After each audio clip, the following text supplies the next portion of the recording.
Live from the world's capital markets, here are the latest financial headlines brought to you by News Factory. Hello and welcome to Friday's Daily Financial Report. The last session saw the dollar drop 0.7% against the yen. The Williams indicator indicates an oversold market. The Bitcoin dollar pair fell 1.2%, following a 3.1% intra-session dip. The ROC is giving a negative signal. The gold dollar pair rose 0.7% in the last session, after gaining as much as 1% during the session.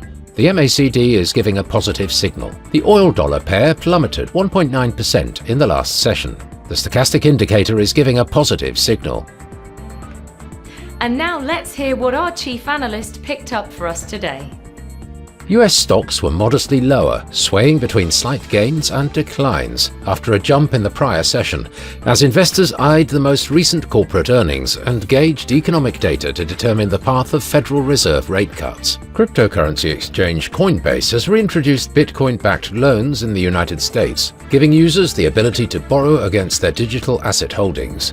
The new product line allows US account holders, excluding residents of New York, to borrow up to $100,000 in USD coin using their Bitcoin holdings as collateral. The US dollar fell as traders digest a slew of mixed economic data to gauge the outlook for the Federal Reserve's interest rate cuts this year.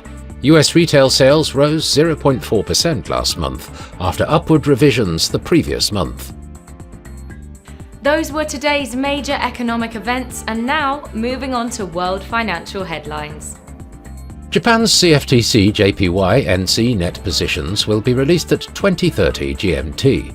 The Eurozone's current account at 9 GMT. Japan's foreign investment in Japan stocks at 23:50 GMT. The Austrian HICP will be released at 8 GMT. The UK's retail sales at 7 GMT. The UK's CFTC GBP NC net positions at 20:30 GMT. We hope that you've enjoyed Friday's Market Outlook. On behalf of all of us here, we wish you a productive trading day.